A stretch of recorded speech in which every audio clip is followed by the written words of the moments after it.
जो नेक्स्ट जो दायित्व है वो है कैश मेमो व वारंटी कार्ड प्राप्त करना ना भूलें। आप कोई भी प्रोडक्ट खरीदते हैं तो उस समय क्या करना है, आपको उसका बिल लेना है, ठीक है।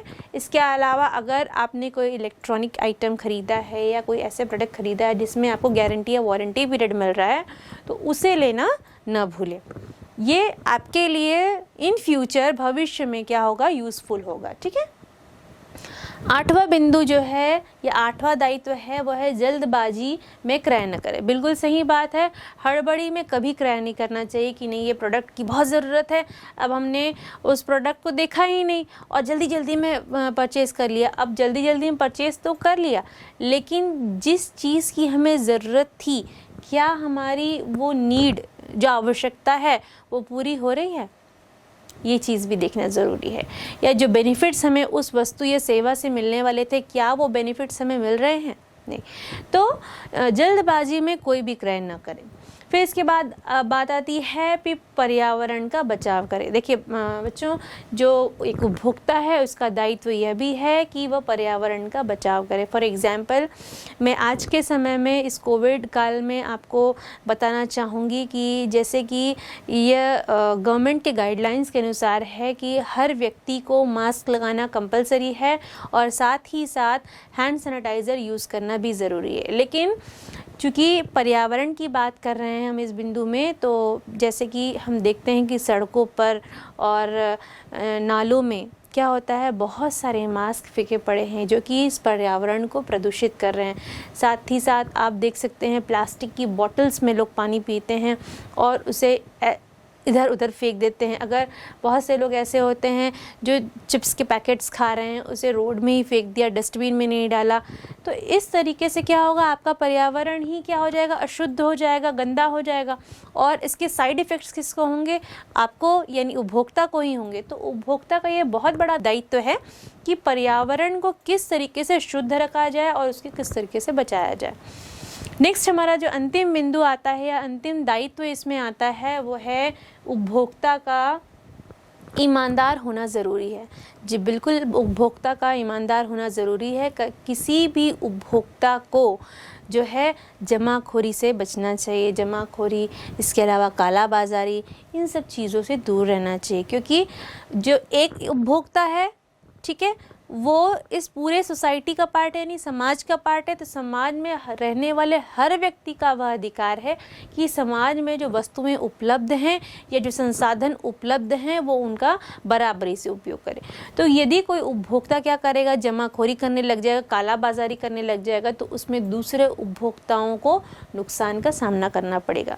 तो उपभोक्ताओं को अपने दायित्व के बारे में जानना चाहिए और अगर वो अपने दायित्व को अच्छी तरीके से निभाते हैं तो बिल्कुल वो अपने अधिकारों को इस्तेमाल कर सकते हैं। बच्चों, हमने उपभोक्ता के दायित्व भी जान लिए। आइए अब देखते हैं कि उपभोक्ता संरक्षण के उपाय एवं साधन कौन कौन से हैं, यानी ways and means of consumer protection.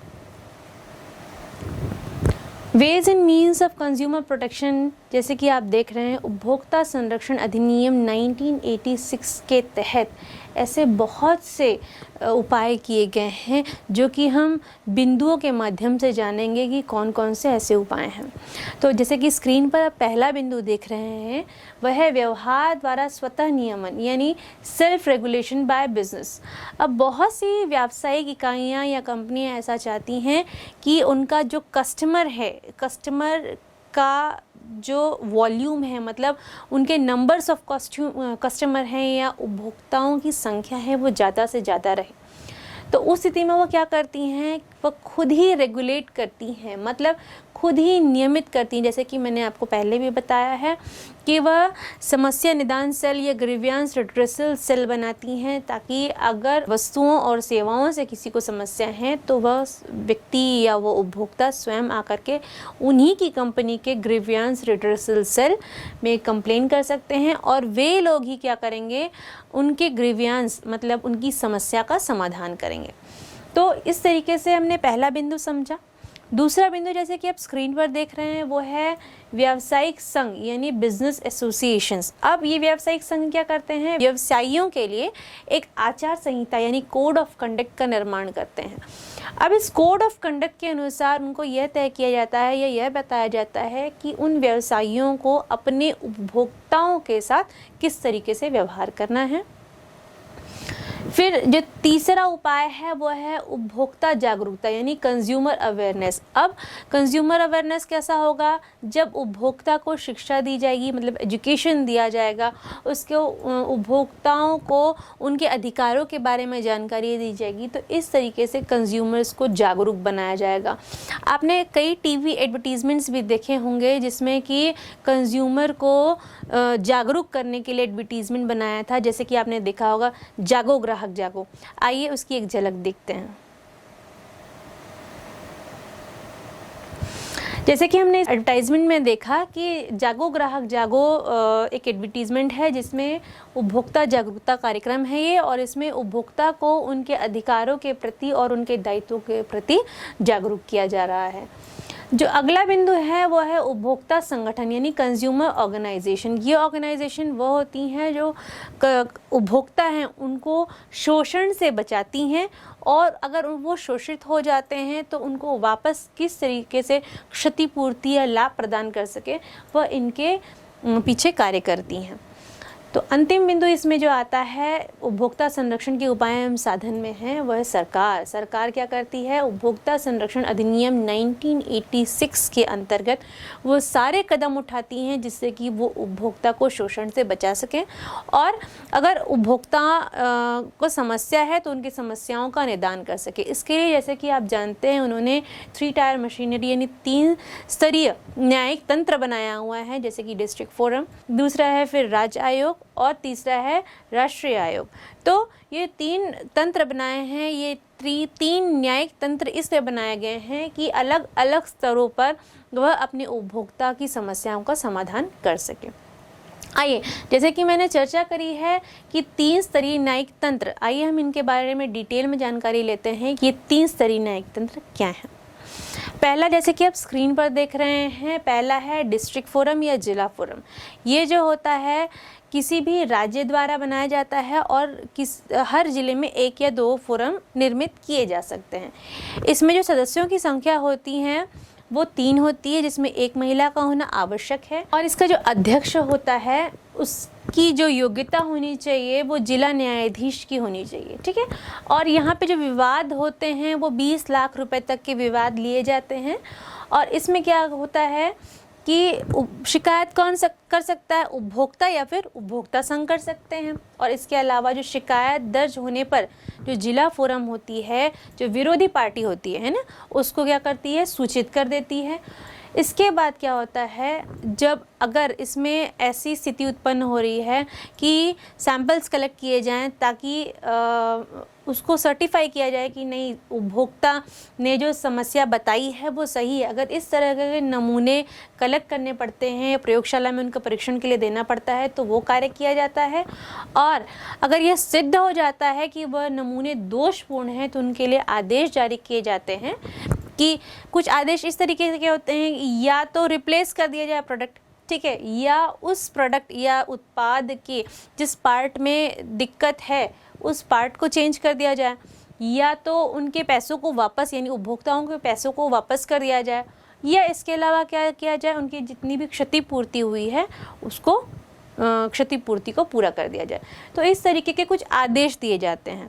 अब अगर आप देखें कि 2 पक्ष होते हैं इसमें, दूसरे पक्ष की ओर क्या कर रहा है, समस्या के अगेंस्ट कंप्लेन कर रहा है, तो अगर दोनों पक्षों में से किसी भी एक पक्ष को डिस्ट्रिक्ट फोरम यानी जिला फोरम या जिला आयोग से कोई समस्या है, तो उस स्थिति में क्या होगा, या उसके उन्होंने जो डिसीजन दिया है वो उनको मान्य नहीं है, तो 30 दिन के अंदर वो क्या कर सकते हैं, राज्य आयोग में अपील कर सकते हैं। तो ये था डिस्ट्रिक्ट फोरम। इसके बाद हम राज्य आयोग की बात करेंगे। तो राज्य आयोग में क्या होता है, उसमें भी 3 सदस्य होते हैं, उसमें भी 1 महिला का होना ज़रूरी है, और उसमें जो अध्यक्ष होगा उनकी योग्यता किसकी होनी चाहिए, उच्च न्यायालय के न्यायाधीश की योग्यता होनी चाहिए। और जो हमारा राज्य आयोग है वहाँ पे विवाद 20 लाख रुपए से 1 करोड़ रुपए के बीच के विवाद लिए जाते हैं। और इसके अलावा इसमें शिकायत जो है उपभोक्ता या उपभोक्ता संघ कर सकते हैं। इसके अलावा जो हम देख रहे थे कि शिकायत दर्ज करने पर जो है राज्य आयोग जो है उनके जो अधिकारी हैं वो क्या करते हैं, विपक्षी पार्टी को इसके बारे में बता देते हैं या उनको कम्युनिकेट कर देते हैं। और इसके बाद जैसे कि मैंने जिला फोरम में बताया था कि अगर कोई नमूने लिए जाने हैं परीक्षण के लिए तो वो लिए जाते हैं। अगर वो सिद्ध हो जाता है तो जो आदेश जिला फोरम में दिए गए थे कि या तो आप पूरे प्रोडक्ट को चेंज कर दो, यानी उत्पाद बदल दीजिए, या उस उत्पाद के किसी एक पार्ट में प्रॉब्लम है तो वो टेक्निकल प्रॉब्लम सॉल्व कर दीजिए, या फिर आप उनके पैसे वापस कर दीजिए, या फिर उनको जो क्षतिपूर्ति है वो दे दीजिए। तो इस तरह के आदेश दिए जाते हैं, ठीक है। और इसमें भी एक प्रावधान है कि अगर दोनों पार्टी में से कोई भी एक पार्टी अगर दिए गए न्याय से सैटिस्फाइड नहीं है, ठीक है, तो वो क्या कर सकते हैं, 30 दिन के अंदर क्या कर सकते हैं, राष्ट्रीय आयोग में क्या कर सकते हैं, अपील कर सकते हैं। अब हमने 2 स्तरीय न्यायिक तंत्र देख लिए। अब तीसरा हम देखते हैं वो है राष्ट्रीय आयोग। राष्ट्रीय आयोग में क्या होते हैं, 4 सदस्य होते हैं। इसमें भी एक महिला का होना ज़रूरी है। और इसके जो अध्यक्ष होते हैं उनकी योग्यता क्या होनी चाहिए, वो उच्चतम न्यायालय के न्यायाधीश की योग्यता होनी चाहिए। और इसमें जो विवाद होता है 1 करोड़ से ज़्यादा रुपयों का लिया जाता है। और इसमें भी सेम प्रोसेस होती है जैसे कि डिस्ट्रिक्ट फोरम में थी और राज्य आयोग में थी। और अंतिम इसमें क्या होता है, अगर इसमें दोनों पार्टियों में से कोई भी एक पार्टी अगर जो डिसीज़न दिया गया है उससे सेटिस्फाइड नहीं है तो 30 दिन के अंदर वो क्या कर सकते हैं, उच्चतम न्यायालय में अपील फिर से कर सकते हैं।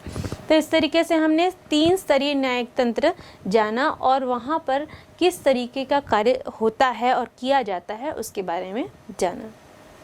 बच्चों, आइए हम देखेंगे उपभोक्ता संगठनों तथा गैर सरकारी संगठनों की भूमिका, जिसे हम इंग्लिश में कहते हैं role of consumer organisation and non government organisation, NGOs। हम यहाँ NGOs की बात करेंगे, लेकिन उससे पहले जैसे कि हम सब जानते हैं कि जो भारत की सरकार है वो उपभोक्ता संरक्षण के लिए कई कदम उठा रहे हैं जिससे कि जो भारत के उपभोक्ता हैं उनका संरक्षण किया जा सके। अब बच्चों, जो ये NGOs होते हैं ये भी जो है ऐसे कार्य करते हैं जिससे कि उपभोक्ताओं का संरक्षण किया जा सके या उनका जो है अलग तरीके से लाभ न उठाया जा सके। ऐसे तो जो हमारे देश में 500 से ज़्यादा जो है NGOs चल रहे हैं, लेकिन कुछ जो मुख्य NGOs हैं उनकी लिस्ट आप स्क्रीन पर देख रहे हैं। आइए अब इन लिस्ट को देखने के बाद हम यह देखते हैं कि इन उपभोक्ता जो संगठन है उनके क्या कार्य हैं।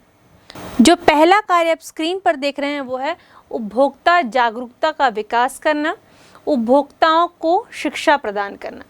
अब सबसे पहला कार्य इनका यही होता है कि किस तरीके से अपने उपभोक्ताओं को शिक्षा प्रदान की जाए कि वो अपने साथ होने वाले शोषण से बचें।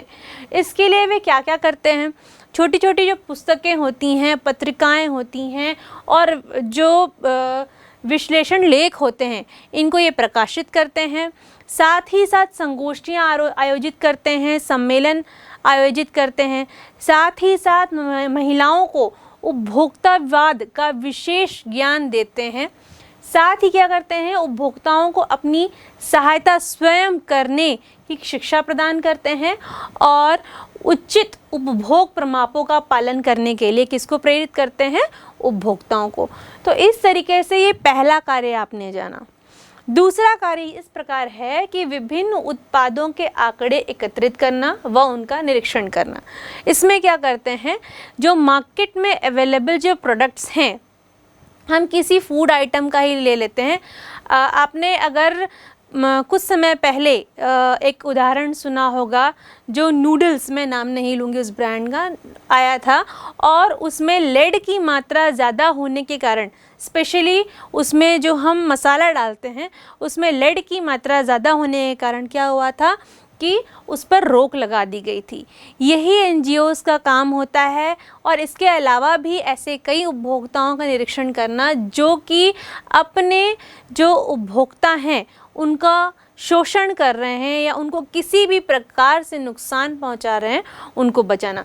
तो इस जो बिंदु में हम यही समझते हैं कि इसमें होता ये है कि जो एनजीओज हैं या जो गैर सरकारी संगठन हैं वो क्या करती हैं, उन उत्पादों की जांच करती हैं और उन उत्पादों में अगर कोई खामियां पाई जाती हैं तो उससे शासन को अवगत कराती है तथा उसके लिए कोई उचित कदम लेने के लिए उनको प्रेरित करती है।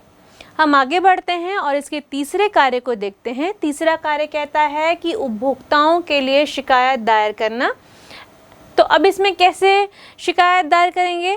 अब जो उपभोक्ता जो हैं अपने आप को इतना स्ट्रॉन्ग महसूस नहीं करते कि अपनी बात सामने रख सकते हैं, ठीक है, तो क्या करते हैं, उनकी जो बात है उनको वो खुद क्या करते हैं, सामने रखते हैं और उन मैन्युफैक्चरर्स के खिलाफ़ या उन ब्रांड्स के खिलाफ़ या उस कंपनी के खिलाफ़ क्या करते हैं, कोर्ट केस कर सकते हैं, क्योंकि वो जो कंपनियां हैं वो उन कंज्यूमर्स का क्या कर रही हैं, शोषण कर रही हैं, उपभोक्ताओं का क्या कर रही हैं, शोषण कर रही हैं। और इसके लिए वो लोग क्या करते हैं, उनको इस चीज़ का ज्ञान देने के लिए कि उनके पास वो शक्ति है कि वह अपना शोषण होने से बचा सकें, उसके लिए उन्होंने कई ऐच्छिक शिकायत केंद्र भी खोल रखे हैं। इसके बाद हम आगे बढ़ते हैं चौथे बिंदु की ओर, जिसे कहते हैं मिलावट आदि के विरुद्ध आवाज़ उठाना। अब इसमें क्या क्या चीज़ें हो सकती हैं बच्चों, जैसे जमाखोरी हो सकती है, चोर बाज़ारी हो सकती है, आदि ऐसी कई चीज़ें होती हैं जिससे कि उपभोक्ता का शोषण होता है। इन सभी चीज़ों के बारे में जानकारी रखना, साथ ही साथ इन सभी चीज़ों को रोकना।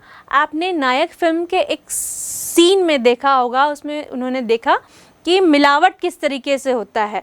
जो तराजू होता है या जो प्रमाप नापने वाला उपकरण होता है उसमें कुछ इस तरह की चीज़ों को जोड़ दिया जाता है या कुछ ऐसा जुगाड़ लगाया जाता है जिससे कि कम क्वांटिटी में प्रोडक्ट जो है या कम मात्रा में जो उत्पाद है वो उपभोक्ता को दिए जाए, जिसकी रिक्वायरमेंट जितनी है उसको उतना नहीं मिलता है। तो इन सब चीज़ों से बचने के लिए ये जो चौथा बिंदु है मिलावट आदि के विरुद्ध आवाज़ उठाना, ये भी एक कार्य होता है एनजीओज़ का।